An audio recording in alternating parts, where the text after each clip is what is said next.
Dovolte, aby som vás najskôr odzbrojil, áno? Podáte mi vražednú zbraň. Ja potrebujem totiž televíznym divákom niečo demonštrovať. Milí televízni diváci, dovolte, aby som vám predstavil solistu folklórneho súboru Detva s krásnym, typicky detvianským menom Pavol Daume. To je krásny meno. Pavko,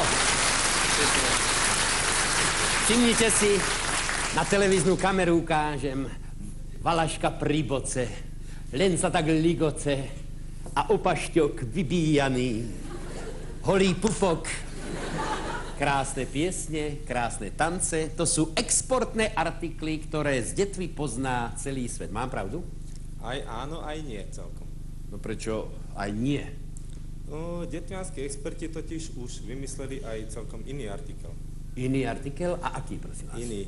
Na to sa musíte spýtať odborníkov. Ďakujem vám za radu. Nakúpim teraz u odborníkov, hej? Súhlasíte? Ale Valašku mi vráte. Aj pre istotu, aby som nezaťal, však vedľa. Tak sa opýtam odborníkov. Ďakujem samozrejme Palovi Daumovi, no to je jasné. Solista musí dostať aplauz.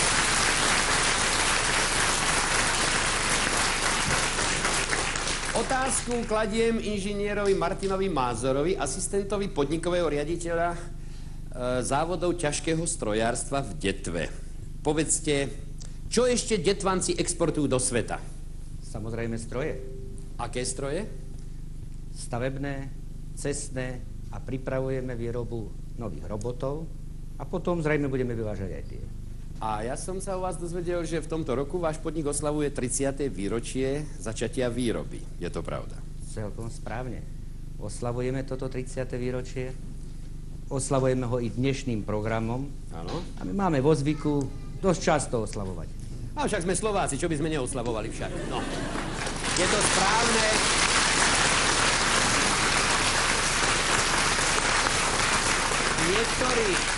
Niektorí Slováci však oslavujú bezdôvodne, ale vy máte dôvod oslavovať, lebo som sa dozvedel, že za tých 30 rokov ste dostali niekoľko krásnych vyznamenaní a ocenení. Trošku sa pochválte pred televíznymi kamerami. Tak není zvykom našich ľudí, aby sa chválili sami. Ale ocenenia, ktoré dostali od vlády a Ústrednej rady odborov za posledných 8 rokov, boli to 5 červených zástav vlády a Ústrednej rady odborov. Myslím, že sami za to hovoria, že naši ľudia dačo vykonali. Ďakujem vám veľmi pekne za vaše informácie a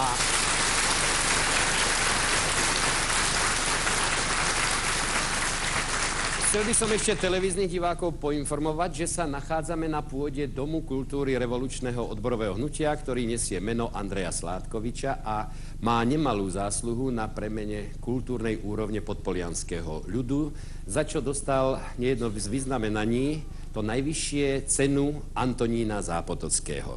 No ja si myslím, že teraz by bolo na mieste, keby sme vás požiadali, aby ste nám ponúkli nejaké exportné číslo z vášho kultúrneho domu. Čo to bude? Ja myslím, že vám neponúkneme nič. Prečo, prosím? Však začali sme veľmi slubne, to prvé číslo bolo výborné, v tomto duchu by sme mohli aj pokračovať. Bolo to skutočne pekné, my to oceňujeme, ale radi by sme počuli, čo ste vy nám doniesli. Našim ľuďom už hodne ľudí tlieskalo, ale radi by sme zatlieskať aj my.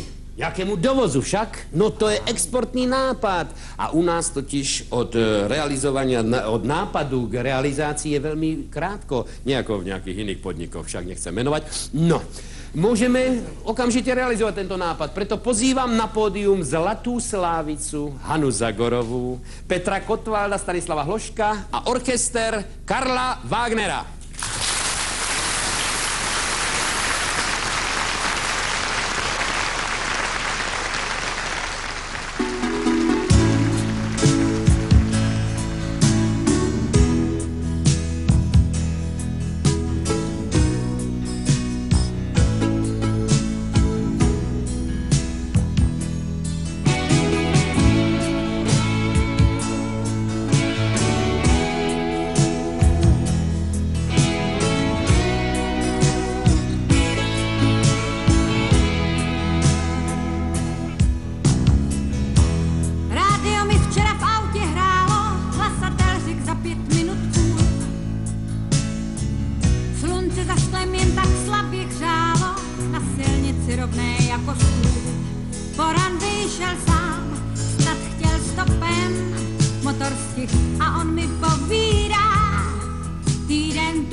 Tak ako ste spokojní s pražským dovozom do Detvy? Viete, že ani celkom nie? Nie. Nie. Vám sa nepáči ich spev? Ja viem, folklór to nie je. Ale tiež sú dobrí, nie? To nie, že by sa nám nepáčilo. Aha. My vieme oceniť aj piesne, aj spev, aj hudbu. Áno. Ale radi by sme niečo počuť aj o nich samotných. Možná, že niečo zo svojho života, a ak nie, tak aspoň nejaký frk od nich. Jaj, taký vtip, no to nie je problém, to nie je problém. Oni sú doslova pripravení na to, však Hanka. No tak aký vtip? My sme totiž na cestu z Prahy do Detvy, ktorá trvá veľmi dlho, poslali asi 2000 vtipov, aby si vybrali niektorý z nich. Ktorý si vybrala? Ježíš, já vtipy hrozně neumím vyprávět, ale slyšela jsem takové 4 verší, které vás jistě potěší. Ano. Ten náš starý bača hore hronom plače, že nemůže zohnať gumy do stěrače. Na stěrače.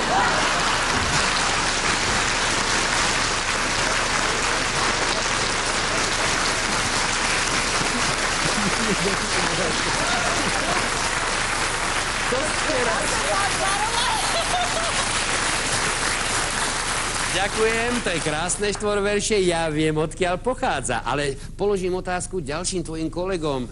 Kto je pripravený? Kto je pripravený? No čo sa schovávate? Poď! Stando Hložek, čo si ty pripravil?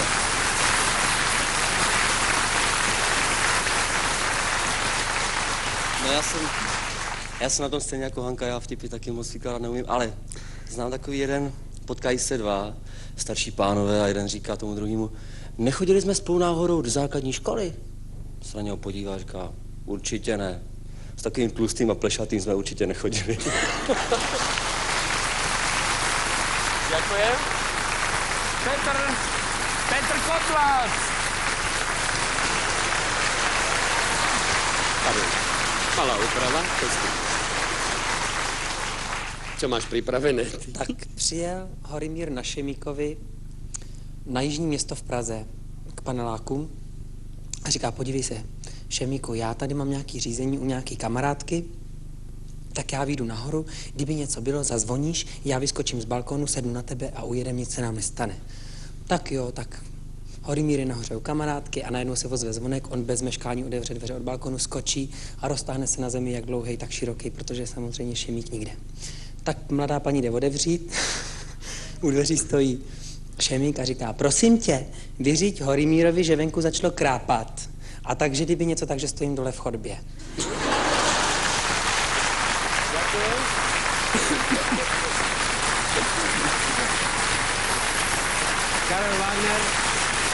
Karel Wagner sa veľmi sa zabávaš na tomto vtipe, možno ti niečo pripomína, však tento vtip? Ne, protože jsme se nedomluvili, ty chceš na mě taky. Áno, tiež nejakú anekdotu, alebo vtip, žart, nech sa páči.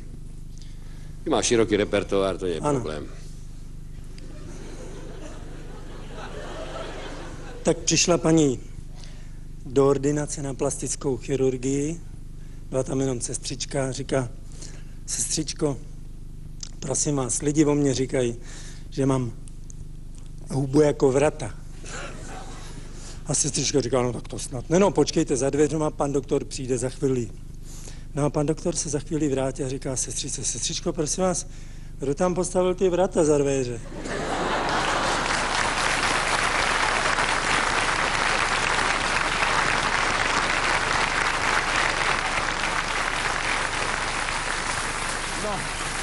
Tak ako, teraz ste už spokojní? Myslím, že áno. Áno. Ďakujem vám veľmi pekne a ja sa vám hneď za to odvďačím. Menujem vás za predsedu našej poroty, áno? Súhlasíte? Inú možnosť nemáte. A zároveň vás poprosím, aby ste nám predstavili ďalších 2 členov poroty, ktorí vám budú dnes pomáhať. Tak porodkyňou je Anka Látková, sústružníčka. Áno. Poslankyňa Slovenskej národnej rady. A Jožko Vančo, predseda podnikového výboru ROH. Ďakujem pekne.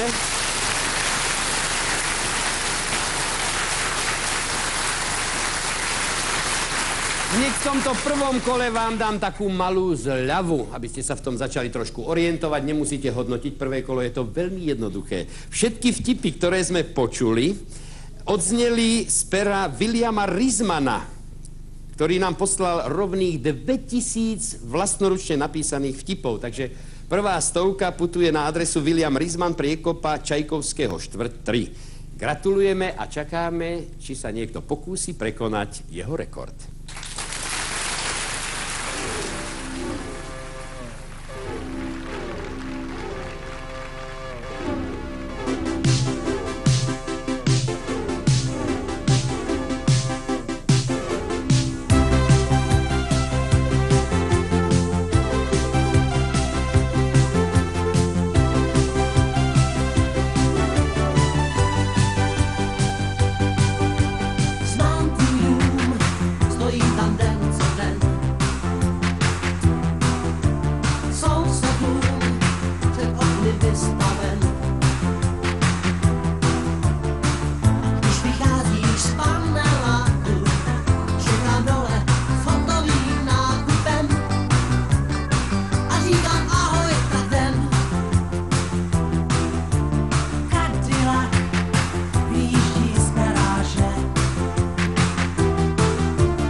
Haló, Krajíček. Krajíček. Krajíček. Haló, Krajíček. Jej, Miško, a kde ste boli doteraz? No, steli ste nejaký dovoz, tak som doviezol nejakých umelcov. Áno, a kde sú? No, tu pod pultom. Ukážte. Aj, Oj. No.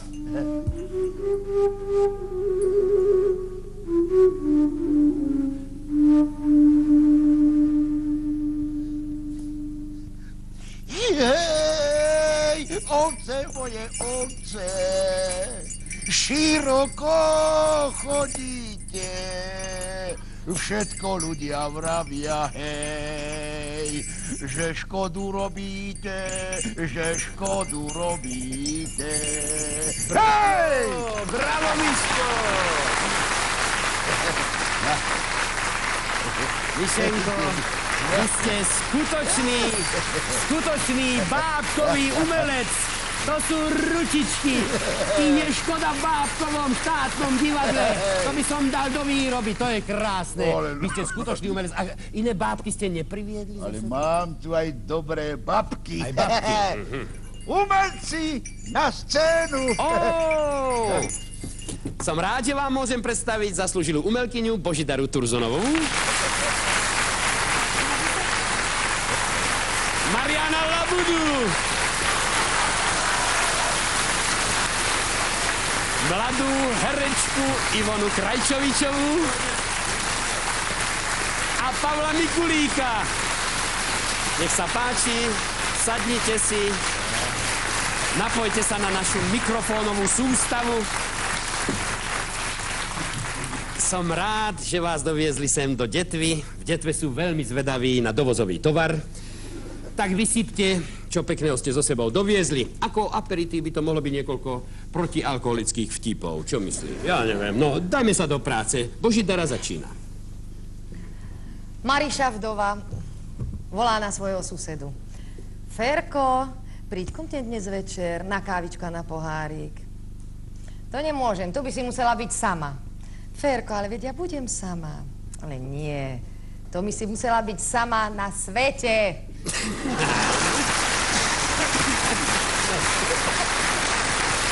Marian Labuda. Ide Jano v nedeľu po ulici, zbadá ho sused Mišo a zavolá na neho. Jano, skoč ku mne na kus vodky. Nehnevaj sa, Miško, nehnevaj sa, ale ja v nedeľu zásadne nepijem. No a prečo v nedeľu nepiješ? Vieš, ja toho mám v tej robote cez týždeň dosť.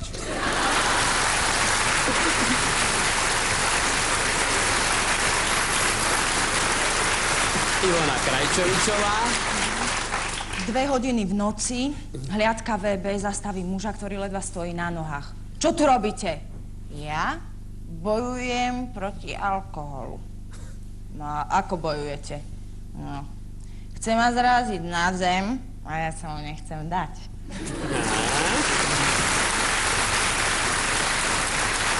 No a Pavol Mikulík. Ako sa ti páči v novom zamestnaní? No, je to celkom dobré, hovorí ten druhý, celkom dobré, ale mám taký dojem, že nezapadnem do toho nového kolektívu. A prečo? No, lekár mi zakázal piť alkoholické nápoje.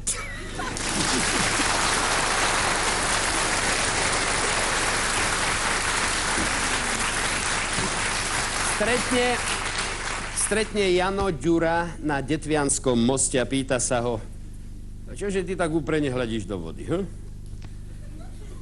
Pámž, ale pozerám sa do vody preto, lebo s Ferom som sa stavil o fľašu slivovice, že kto dlhšie vydrží pod vodou. Tak ho sledujem, či nešvindluje. No dobre. A koľko je pod tou vodou? Už 2 hodiny.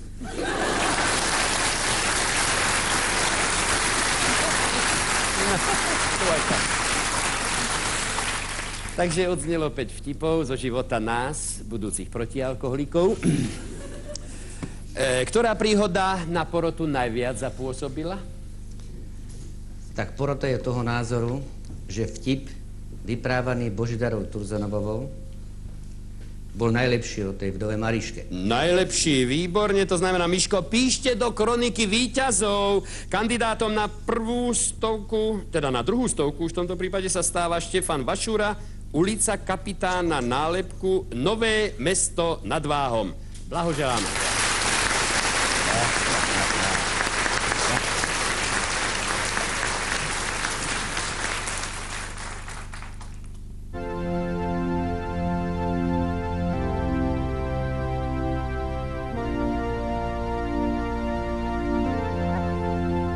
Tak zase vzpomínám na lásku minulou. Chvíli ji proklínám, náladu pod nulou. Byla jak lavina, krásná a nevděčná. Zdá se teď laciná a já jsem zbytečná.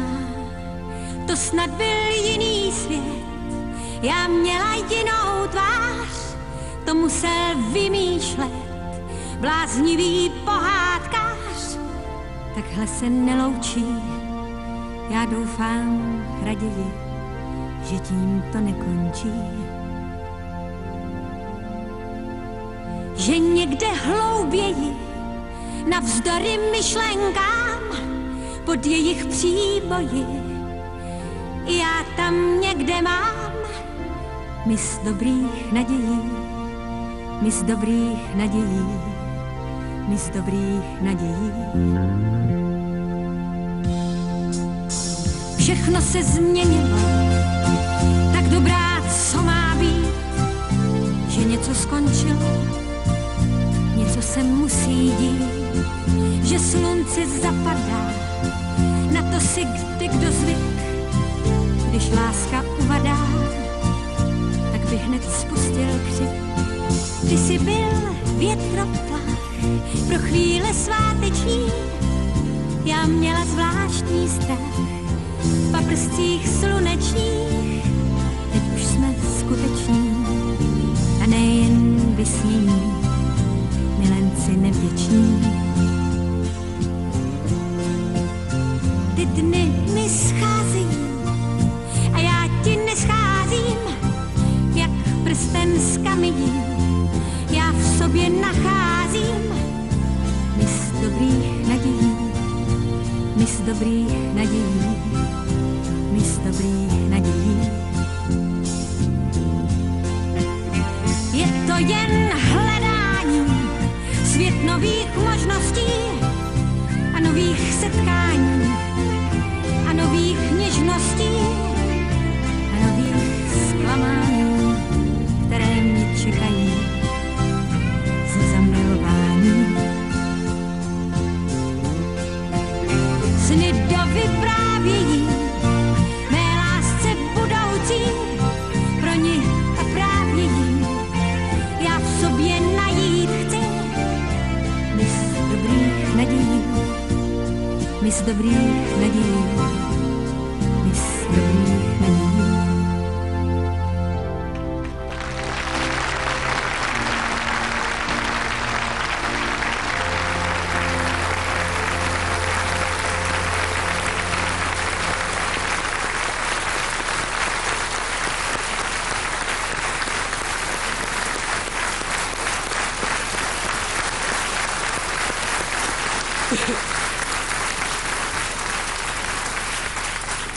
No a my sa teraz venujme iným odborom ľudovej činnosti, napríklad láske.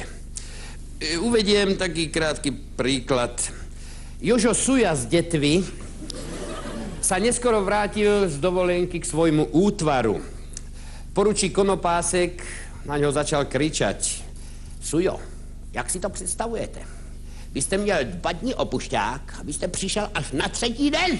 Co to má znamenat? On hovorí, poručík, hlásím, že keď som prišiel domov, tak manželka sa práve kúpala vo vani. Hovorí, to jí přece nemohlo trvať 2 dny. On to nie, ale 2 dny sa mi sušila uniforma.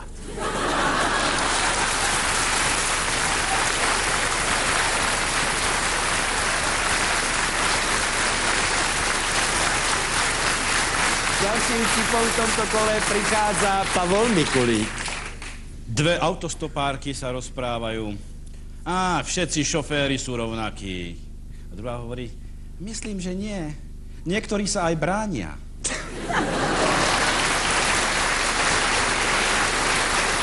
Ivona?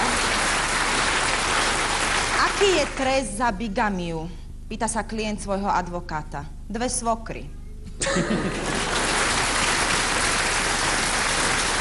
Maria? Sedia 2 zalúbení pod polanou v lese a on jej zašepká. Anička, Anička, vieš o tom, že ty si moje prvé dievča v živote?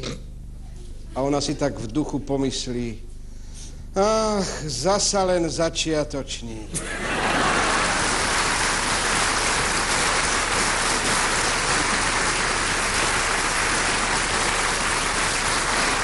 Tento môj je skôr o následkoch lásky. Vaša Ondrej sa nervózne prechádza v pôrodnici. Po chodbe konečne vybehne sestrička, hovorí: Ujčok Ondrej, nož tak vám blahoželám k 8. synovi. A on, akože k 8. Hádam, to bude 7. Hej, 7 tiež.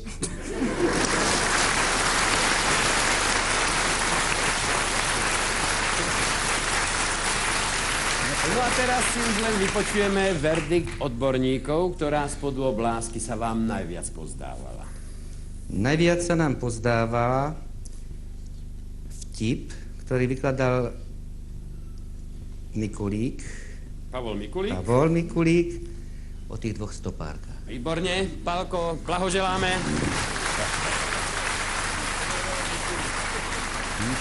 Miško, a vy píšte, kandidátom na ďalšiu 100-korunovú prémiu je divák Dano Gajdoš, zo Štrby, Lieskovec číslo 3.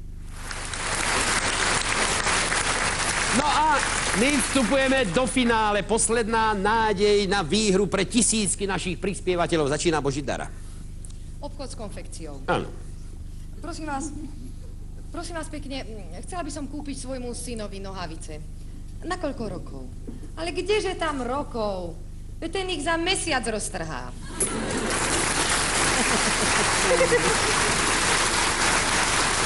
Maria?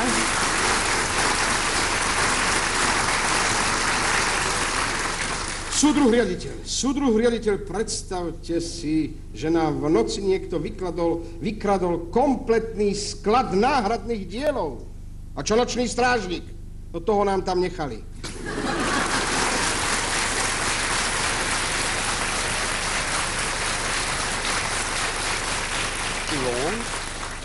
Čula som, že dnes otvárajú nudistickú pláž.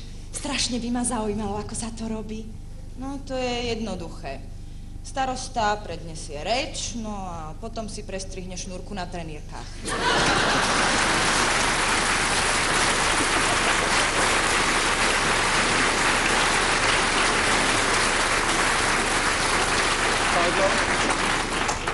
Stretnú sa dvaja susedia, ten jeden hovorí, no to som strašne rád, že si sa konečne udobril so svojou manželkou, že ste sa pomerili, veď ja som vedel od začiatku, že ste rozumní ľudia, no veď vedel som aj, ako ste večer spolu rúbali drevo. To sme si delili nábytok.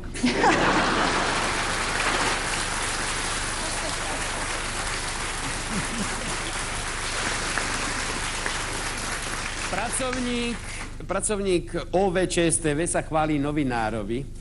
Včera napríklad bolo v našej telocvični 1000 ľudí. On hovorí, na cvičení? Nie, na maškarnom plese.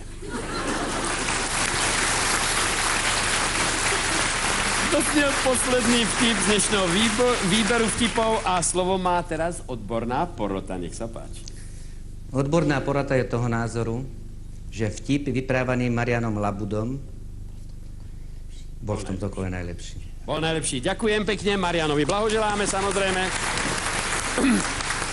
Takisto aj autorovi tohoto vtipu, ktorý ho poslal. Je to Vladimír Čapek, Litomneřice, Českolipská 28. Máte, Miško?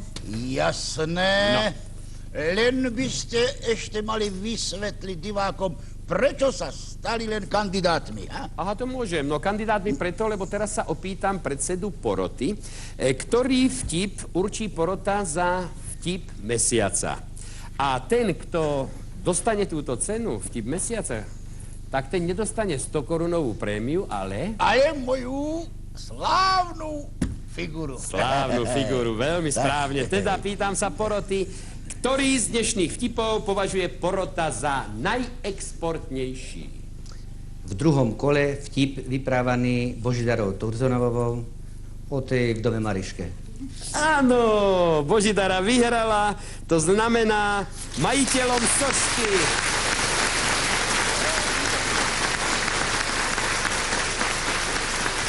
Majiteľom sošky sa nestáva samozrejme Božidara Turzonovová. Tá len pomohla získať sošku divákovi Štefanovi Vašurovi, ulica Kapitána Nálepku, Nové Mesto nad Váhom. Gratulujeme. Miško, bálte sa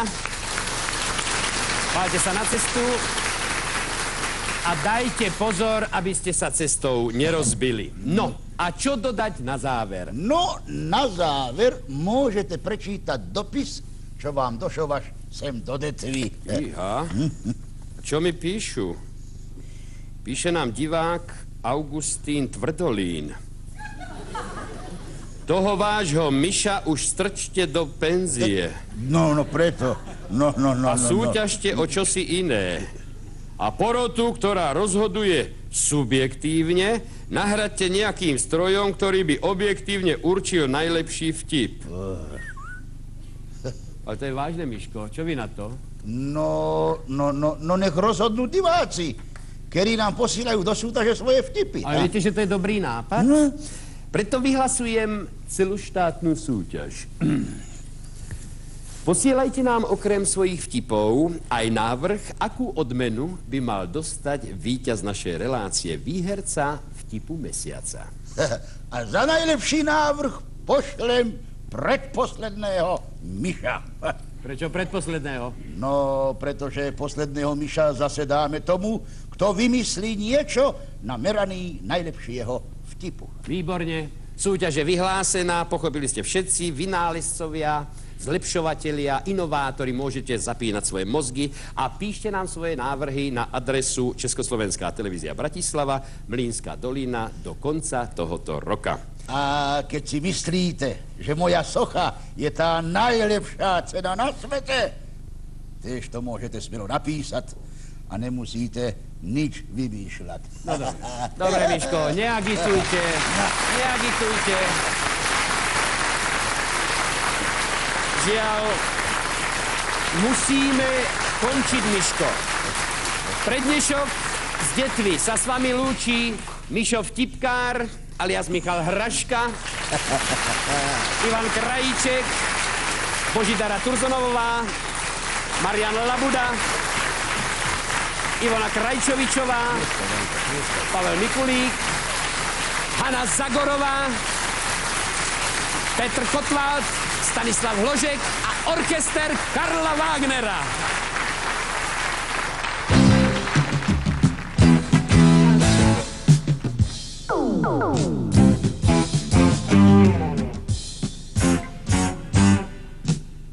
Když v průvanu půdy kopanou vnímám celá, vzduch fénuje, cítím opiát z něj. Stát zůstanu průvan nad vanou proudy dělá. Zase léto tu je písně, zráky a směj. Průvanu, v průvanu zůstanu, ať se mě suší. Vzduch kudrnatý snáší, zvetří náručník froťák. Noc na lavičkách cítím krůpí z něj. Dech průvanu rozevlátý hlavu motá. Zase léto tu je písně, ztrácejí děj. Průvanu, v průvanu zůstanu, ať se mě suší. Koupací z průvanu, plášť si dám na zimu uší.